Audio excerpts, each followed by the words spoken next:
Deir el-Bahari, Vale dos Reis, 1927, Howard Carter, o mesmo arqueólogo que descobriu a tumba de Tutankhamon, apenas 3 anos antes, está agora investigando uma tumba secundária. Não se trata de uma tumba real. É a tumba de um arquiteto, um homem chamado Senenmut.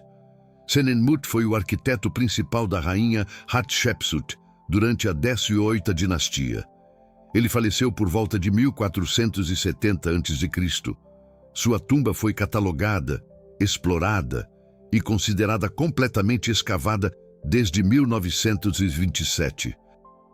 Um caso encerrado, mas em 2006, 79 anos após a descoberta original, um radar de penetração no solo revelou algo impossível, uma câmara oculta, que os levantamentos anteriores não haviam detectado. Uma câmara dentro da própria câmara funerária, escondida atrás de um painel de parede falso, selada com argamassa, que a datação por carbono confirmou ser de 1470 a.C. Original, nunca violada. Quando a abriram em março de 2007, encontraram algo que desafiou todas as regras da arqueologia egípcia, a múmia de Senenmut, que deveria estar no sarcófago principal. Estava nesta câmara oculta, não no lugar onde deveria estar, e em suas mãos, envolto em linho preservado perfeitamente, estava um papiro que nenhum egiptólogo havia visto antes. O Livro das Respirações, não uma versão comum, uma versão pessoal, escrita especificamente para Senenmut, com seu nome em cartucho repetido 47 vezes ao longo do texto. Mas quando a equipe de tradução, liderada pela doutora Miriam Lichtheim, da Universidade da Califórnia, começou a decifrar, encontraram algo que os fez parar imediatamente e solicitar revisão independente, porque o Livro das Respirações de Senenmut não continha apenas feitiços funerários padrão. Continha uma narrativa autobiográfica detalhada, descrevendo eventos específicos da vida de Senenmut, com datas, com nomes, com detalhes que registros históricos confirmam como precisos. Até aqui, nada impossível. Autobiografias em textos funerários existem, mas então, na coluna 33 do papiro, o texto muda de tempo verbal, de passado para futuro, e descreve a morte de Senenmut com precisão perturbadora, incluindo detalhes que ele não poderia saber, porque foram escritos pelo menos 200 anos antes dos eventos descritos acontecerem. Você vai descobrir hoje o que 3 universidades tentaram explicar e falharam, como um texto escrito em 1470 a.C. descreve com exatidão eventos que só ocorreriam em 1270 a.C., como um homem morto deixou um relato de sua própria morte futura. E porque evidências arqueológicas sugerem que Senenmut pode ter vivido 2 vidas, separadas por 2 séculos. Porque o que foi encontrado naquela câmara oculta não é apenas um papiro. É evidência de algo que a ciência moderna considera impossível, mas que os egípcios antigos aparentemente dominavam: memória através do tempo. Aqui está o que você vai entender, completamente até o final. Primeiro, a verdadeira identidade de Senenmut, um arquiteto que aparece abruptamente nos registros da 18ª dinastia, sem história familiar conhecida, sem ascendência nobre, mas com conhecimento arquitetônico que superava mestres de gerações anteriores. Segundo, porque o Livro das Respirações, normalmente um texto de 12 colunas, possui versões específicas para certos indivíduos que alcançam 144 colunas, como se fossem expandidas com informação adicional que não aparece em versões padrão. Terceiro, o que múmias da 19ª dinastia, 200 anos após Senenmut, têm em comum com a múmia dele? marcas cirúrgicas idênticas no crânio, posicionamento anômalo de órgãos internos e traços de uma substância química que não deveria existir no Egito Antigo. E, finalmente, por que em 2019, a análise de DNA da múmia de Senenmut revelou algo que 3 laboratórios independentes confirmaram, mas nenhum conseguiu explicar. Marcadores genéticos que aparecem em múmias da 19ª dinastia, mas não em múmias da 18ª dinastia. Como se Senenmut fosse geneticamente mais próximo de pessoas que viveram 200 anos depois dele do que de seus contemporâneos. Vamos começar com o que o livro das respirações de Senenmut realmente diz. As primeiras 32 colunas são convencionais, feitiços de proteção, invocações aos deuses, descrições do julgamento de Osíris, padrão, mas a coluna 33 começa assim. Eu, Senenmut, arquiteto do Palácio da Eternidade, escriba dos registros divinos, servo da soberana do Alto e Baixo Egito, escrevo isto no ano 22 do reinado de Matkari Hatshepsut. Escrevo para aquele que eu serei, para que ele saiba que já vivi isto antes e viverei novamente, para aquele que eu serei, não para meus descendentes, não para futuros leitores, para ele mesmo, no futuro. O texto continua. Quando você despertar, e você despertará, no ano 15 do reinado de Ramsés, o Grande, você não se lembrará de nada disso imediatamente. A memória retorna lentamente. Levará 3 anos completos. Mas quando retornar, você saberá. Você já viveu como Senenmut. E agora vive como Senmut. Senmut, um nome quase idêntico, diferindo por apenas uma letra em hieróglifos. E aqui está onde a história se torna verificável. Registros históricos confirmam que durante a 19ª dinastia, no reinado de Ramsés, o Grande, 1279-213 a.C., existiu um arquiteto chamado Senmut. Ele aparece nos registros pela primeira vez no ano 15 de Ramsés, o Grande. Exatamente como o texto prediz, sem história familiar documentada, sem ascendência conhecida. Simplesmente aparece, já com conhecimento arquitetônico avançado, e rapidamente se torna arquiteto-chefe de projetos importantes. E constrói estruturas usando técnicas que são identificadas como idênticas às usadas por Senenmut 200 anos antes. A doutora Lichtheim inicialmente assumiu que isso era coincidência, ou que Senmut havia estudado os trabalhos de Senenmut e conscientemente imitado seu estilo. Mas então ela leu a coluna 47 do Livro das Respirações. No ano 18 do reinado de Ramsés, você, que é eu, será enviado para supervisionar a construção da tumba KV7, a tumba do próprio Ramsés, e ao escavar a antecâmara sul, você encontrará uma caixa de alabastro enterrada 3 palmos abaixo do piso planejado. Dentro desta caixa está um segundo papiro. Leia-o sozinho, não mostre a ninguém, pois ele contém instruções para o próximo ciclo, KV7, a tumba de Ramsés, o Grande, escavada durante seu reinado.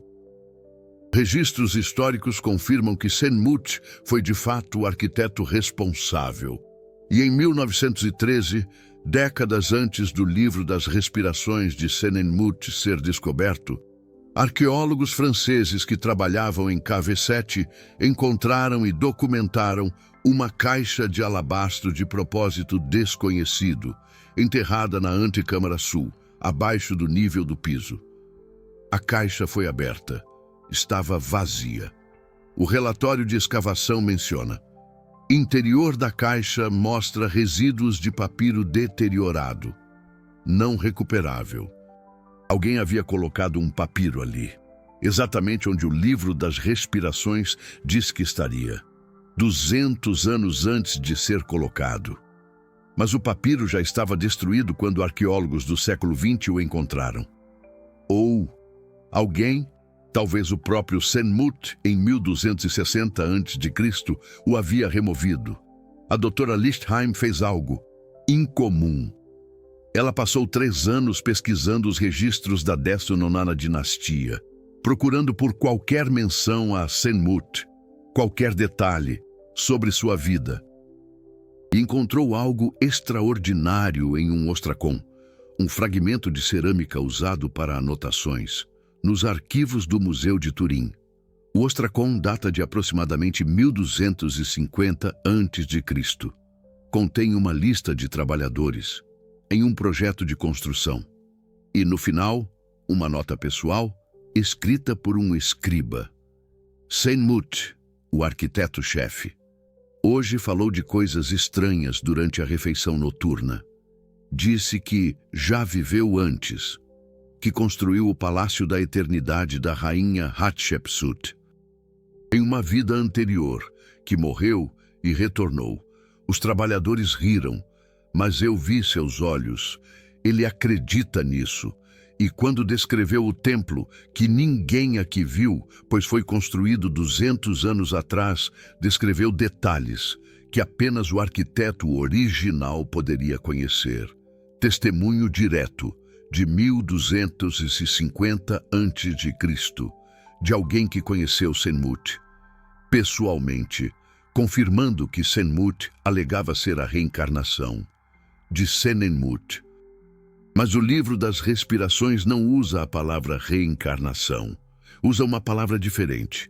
Ankmaat, literalmente, vida verdadeira retornada. Não renascimento em um novo corpo, mas retorno da consciência ao corpo original. Como se o corpo físico de Senenmut, de alguma forma, se tornasse o corpo de Senmut 200 anos depois. Impossível, obviamente. Exceto que, em 2008, uma análise forense das múmias de Senenmut e Senmut revelou algo perturbador.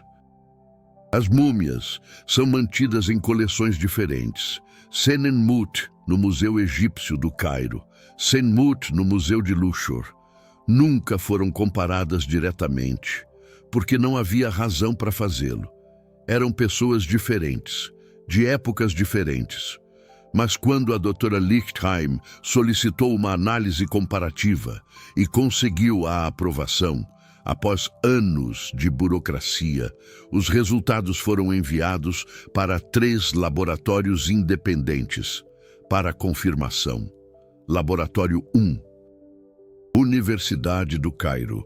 Estrutura óssea apresenta similaridades incomuns, mais do que seria esperado por acaso. Laboratório 2. Instituto Max Planck, Alemanha. Marcadores de estresse ósseo em pontos idênticos. Padrões de desgaste dental correspondentes. Fraturas antigas curadas em mesmas localizações. Estatisticamente improvável. Laboratório 3. Smithsonian Institution. Após análise completa, não podemos descartar a possibilidade de que sejam o mesmo indivíduo. Mas isso violaria a cronologia estabelecida. Recomendamos análise de DNA. Análise de DNA foi realizada em 2019. Os resultados foram complicados. DNA mitocondrial, herdado da mãe, era diferente, confirmando que Senenmut e Senmut tinham mães diferentes. Eram pessoas biologicamente distintas. Mas o DNA nuclear mostrou algo inexplicável. 33% de sobreposição em marcadores genéticos específicos. Muito mais do que a coincidência permitiria, mas não o suficiente para serem irmãos ou parentes próximos. E os marcadores sobrepostos eram todos de uma categoria específica, genes associados à memória, processamento cognitivo e estrutura neurológica, como se aspectos específicos da genética cerebral tivessem sido transferidos. O relatório de DNA foi revisado 4 vezes, questionado, testado novamente, e sempre retornou o mesmo resultado. o geneticista-chefe, Dr. Johannes Krause, escreveu no relatório final: os dados sugerem uma de duas possibilidades. Primeira, contaminação cruzada entre amostras, apesar de protocolos rigorosos. Segunda, um mecanismo biológico desconhecido que permite a transferência seletiva de informação genética entre indivíduos não relacionados. A primeira possibilidade é improvável, dado nossos controles. A segunda é impossível. Segundo o conhecimento atual, não temos explicação. Mas o livro das respirações tem. A coluna 89 descreve um ritual chamado Shetawib, Mistérios do Coração. Não é um feitiço místico, é um procedimento, com etapas, com ingredientes, com instruções cirúrgicas. Quando o corpo morrer, preserve-o com as 47 substâncias sagradas. Não remova o coração, não remova o cérebro. Estes devem permanecer, mas através do nariz. Introduza a essência de recordação, a mistura de extrato de lótus azul, resina de acácia e sangue de íbis consagrado a Thoth. Lótus azul contém alcaloides psicoativos, compostos que atravessam a barreira hematoencefálica. Resina de acácia contém DMT, dimetiltriptamina, um poderoso alucinógeno que ocorre naturalmente, sangue de íbis, fonte de proteínas e enzimas específicas. Em 2015, um neuroquímico da Universidade de Tel Aviv, chamado Dr. Yuval Dor, leu sobre o livro das respirações e decidiu analisar a fórmula descrita. Sua conclusão: a combinação química descrita é notavelmente similar a compostos modernos, usados em pesquisa de neuroplasticidade, a capacidade do cérebro de reorganizar conexões neurais. Se administrado em um cérebro preservado, teoricamente poderia estabilizar estruturas de memória de longo prazo, por períodos estendidos, não eternamente, mas por décadas, talvez séculos. Se o tecido fosse mantido em condições ideais, estabilizar memórias em um cérebro morto, para que pudessem ser recuperadas. O livro das respirações continua. Após 200 anos, quando as estrelas completarem o ciclo de retorno de Sótis, uma criança nascerá. E ao atingir o ano 15 de vida, a essência de recordação que foi preservada no corpo antigo começará a ressoar através do véu do tempo. Memórias fluirão, do morto para o vivo, através do Ankh-Maat. Isso soa completamente místico, completamente impossível, exceto que, em 2017, um experimento na Universidade da Califórnia demonstrou algo chocante. Pesquisadores treinaram planárias, vermes aquáticos, para navegar um labirinto. Depois, decapitaram os vermes, as cabeças se regeneraram, e os novos vermes, com cérebros completamente novos, ainda sabiam navegar o labirinto.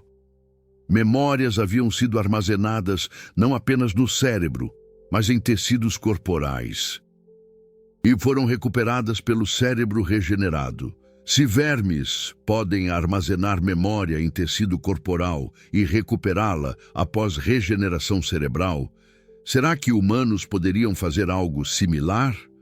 Não por regeneração, mas por transferência.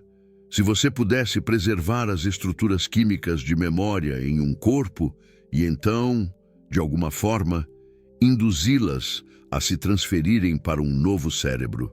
A ciência moderna diz: impossível. O livro das respirações diz: foi feito.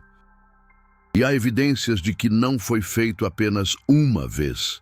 A doutora Lichtheim expandiu sua pesquisa. Procurou por outros casos de pessoas com nomes extremamente similares, aparecendo em períodos diferentes, com profissões idênticas e sem histórico familiar. Encontrou 11 casos documentados, todos separados por aproximadamente 200 anos, todos com nomes diferindo por apenas uma letra ou símbolo, todos em profissões especializadas, arquitetos, médicos, sacerdotes, escribas de textos sagrados, e em 4 desses casos existem textos antigos, cartas, ostraca, inscrições, onde a pessoa posterior alega lembrar vidas anteriores ou já ter servido aos deuses em tempos passados. Um padrão que sugere que um grupo seleto de egípcios, sacerdotes, escribas, arquitetos de alto nível, estava conscientemente tentando perpetuar suas consciências através de séculos, não através de reencarnação espiritual. Através de tecnologia biológica que não entendemos, o livro das respirações descreve mais detalhes na coluna 111. O templo de Thoth, em Hermópolis, guarda a casa da continuação. Lá, 33 corpos preservados repousam em câmaras subterrâneas, cada um preparado com a essência de recordação, cada um esperando pelo Ankh-Maat. Quando o tempo for correto, quando as estrelas se alinharem, quando uma criança nascida sob o signo correto atingir a idade correta, a ressonância começará e o que foi esquecido será lembrado. Hermópolis, cidade no Médio Egito, centro de culto a Thoth, deus da sabedoria, escrita e conhecimento. A cidade foi extensivamente escavada no século XIX e início do século XX.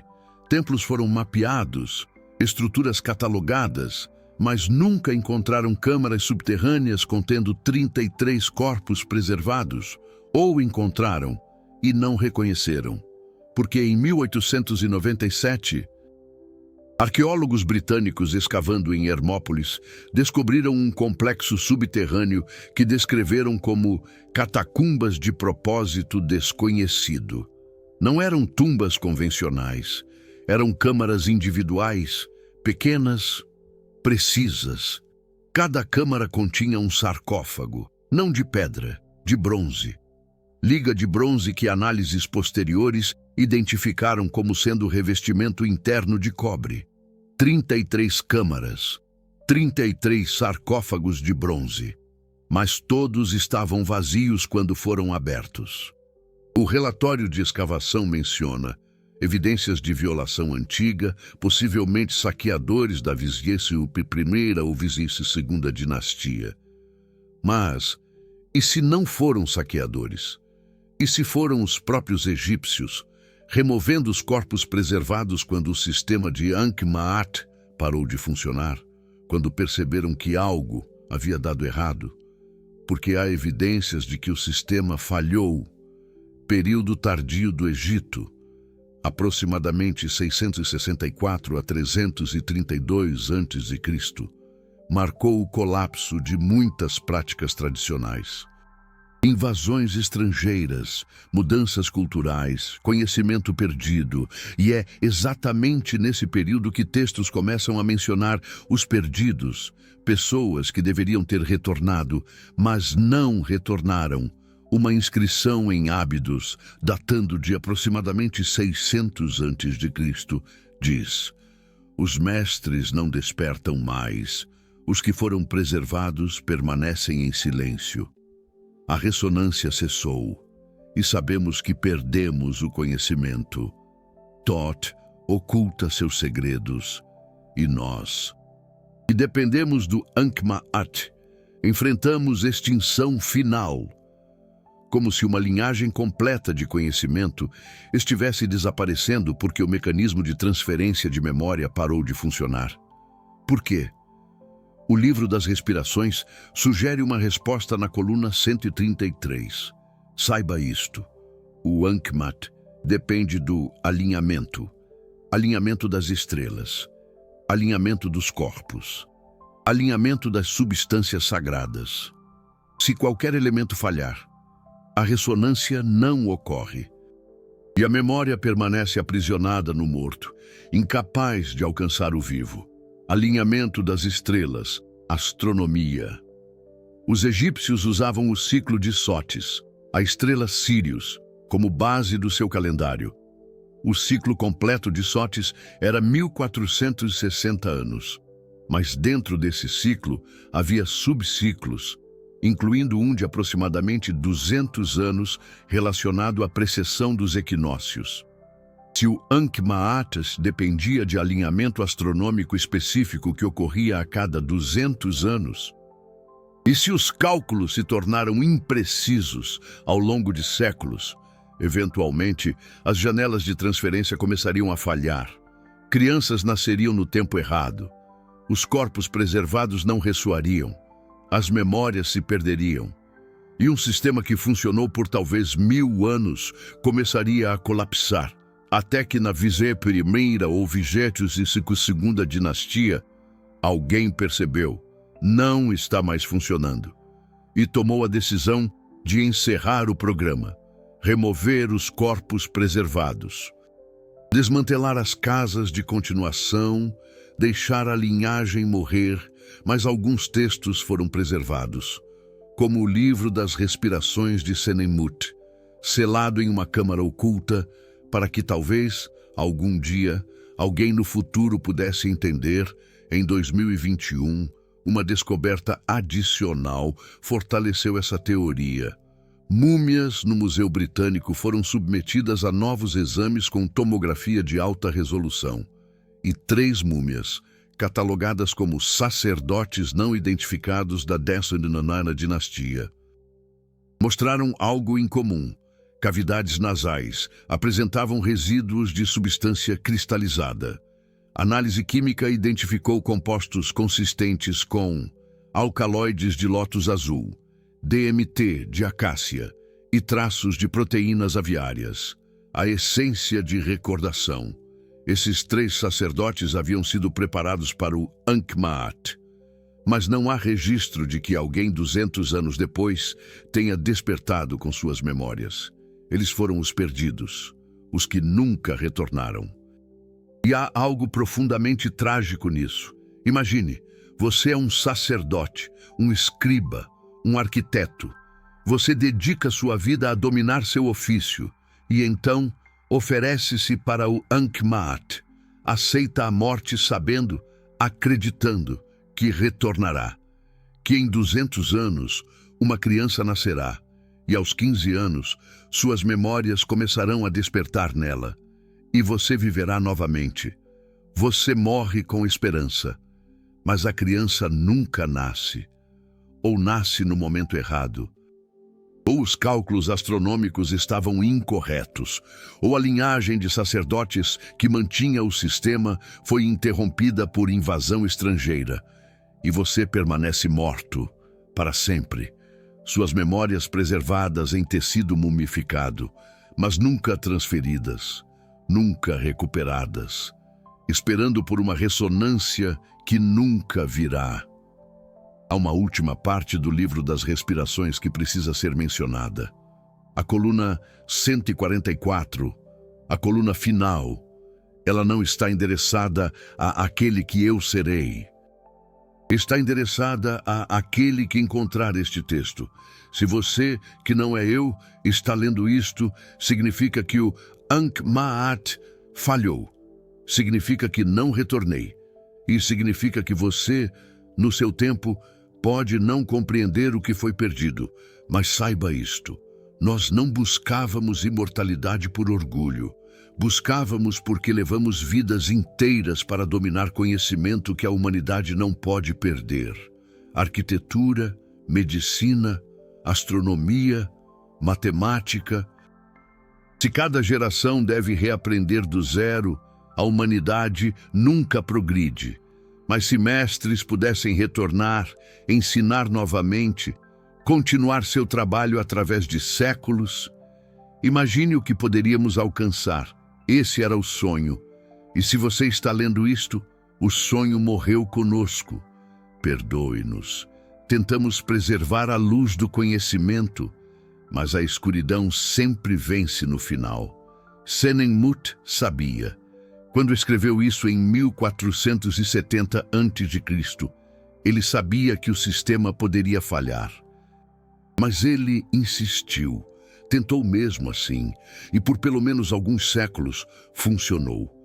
Sennemut ressuscitou como Senmut, e possivelmente viveu mais 200 anos como outra pessoa. Os registros são fragmentários, nebulosos. Outros também retornaram, médicos, sacerdotes, escribas, arquitetos, perpetuando conhecimento através de gerações, como uma corrente ininterrupta, até que o sistema entrou em colapso, e a linhagem se esvaiu, morreu, mas eles deixaram pistas, textos, múmias preservadas de forma incomum, esperando que, talvez, milênios depois, alguém entendesse. Em 2024, um artigo foi publicado discretamente no Journal of Ancient Egyptian Medicine, no Jornal de Medicina do Egito Antigo. Título: Evidências de neuroplasticidade química em preparações funerárias da 18ª e 19ª dinastias. O artigo documenta a análise de 17 múmias que apresentam 1. Preservação cerebral incomumente completa. 2. Resíduos de substâncias psicoativas em cavidades nasais. 3. Marcadores genéticos sobrepostos com indivíduos de gerações posteriores. 4. Textos funerários personalizados descrevendo retorno ou renovação. A conclusão do artigo é cautelosa. Embora a interpretação mística seja historicamente atribuída a esses achados, evidências químicas e genéticas sugerem que praticantes egípcios antigos podem ter desenvolvido métodos rudimentares de preservação de estruturas de memória bioquímica. Se essas estruturas poderiam, sob circunstâncias desconhecidas, influenciar indivíduos posteriores, permanece objeto de especulação, mas a consistência dos achados através de múltiplos sítios e períodos sugere prática intencional, não acidente ritual. Tradução: em bom português, eles estavam tentando fazer algo real, algo biológico, e evidências sugerem que funcionou, pelo menos parcialmente, pelo menos às vezes, mas não entendemos como. E, talvez, nunca entendamos completamente, porque os textos completos foram perdidos, os palácios da continuação foram esvaziados, os sacerdotes que mantinham o conhecimento morreram sem sucessores, seus legados se perderam, e tudo que resta são fragmentos, como o livro das respirações de Sennemut, um manual incompleto para uma tecnologia perdida, esquecida. Uma tecnologia que, se funcionasse como descrita, implicaria que a consciência não é apenas produto de neurônios ativos, mas algo que pode ser codificado, armazenado, transferido, algo que poderia sobreviver à morte do cérebro, não como um fantasma místico, mas como informação bioquímica, esperando para ser lida por um receptor compatível. Essa ideia é profundamente perturbadora para a neurociência moderna, porque implica que memória e, portanto, identidade pode existir independente de tecido cerebral vivo, pode ser armazenada em moléculas, em estruturas químicas estáveis e, se as condições corretas forem criadas, alinhamento astronômico, compostos químicos específicos, receptor geneticamente compatível, pode ser recuperada. Não é reencarnação, é transferência de dados biológicos. E, se os egípcios realmente conseguiram isso, mesmo que imperfeitamente, mesmo que apenas ocasionalmente, então eles estavam milênios à frente da nossa compreensão de consciência. Há um detalhe final que precisa ser mencionado. Em 2023, a doutora Miriam Lichtheim A egiptóloga que passou 16 anos estudando o livro das respirações de Senemut faleceu aos 71 anos. Mas, antes de partir, ela fez algo incomum. Doou seu corpo para um programa específico de preservação criogênica e deixou instruções detalhadas sobre compostos químicos específicos que deveriam ser introduzidos em seu tecido cerebral antes do congelamento. Os compostos: alcaloides de lótus azul sintetizados, DMT de acácia, e proteínas aviárias específicas, a essência da recordação, recriada com química moderna. Ela também deixou uma carta selada, com instruções de que deveria ser aberta apenas em 2223, exatamente 200 anos após sua morte. A carta está nos arquivos da UC Berkeley, catalogada, selada, lacrada. Ninguém sabe o que diz. Mas colegas que conheceram Lichtheim suspeitam. Ela passou décadas estudando o Unkmaat. Convenceu-se de que era real, pelo menos parcialmente real, e decidiu testar, não com rituais antigos, mas com preservação moderna e compostos químicos recriados, apostando que em 200 anos, se sua consciência puder de alguma forma ressoar, se um receptor compatível existir, se o alinhamento for correto, ela despertará e saberá se Senemut estava certo. Em 2223, alguém abrirá aquela carta e, talvez, só talvez, lerá instruções escritas por uma mulher morta há 2 séculos. Instruções que começam: se você está lendo isto e sentindo uma estranha familiaridade, se memórias que não são suas começaram a emergir, porque Miriam Lichtheim acreditava no que encontrou, de todo o coração.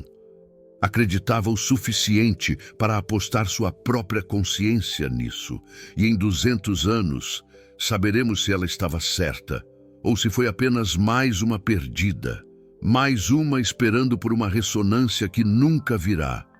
Mas ela tentou, como Senemut tentou, perseverou. Como dezenas de sacerdotes egípcios tentaram incessantemente preservar não apenas corpos, mas mentes, memórias, conhecimento, através dos séculos. E, se estavam certos, mesmo parcialmente certos, então tudo que pensamos sobre consciência, memória e a natureza da identidade está errado, porque o que você é, suas memórias, sua personalidade, seu senso de eu, pode não ser apenas padrões neurais efêmeros, pode ser informação, codificável, armazenável, transferível, esperando apenas pela tecnologia correta para ser lida, para ser decodificada. Os egípcios podem ter tido essa tecnologia e depois a perderam. Um tesouro esquecido.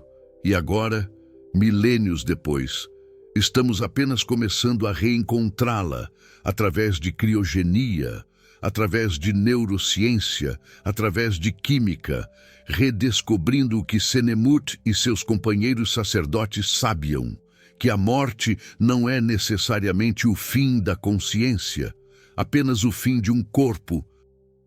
E se você preservar o que importa, as estruturas químicas que codificam quem você é, talvez, só talvez, você possa retornar em 200 anos, ou 2000 anos, ou nunca. Mas a possibilidade existe, e isso muda tudo.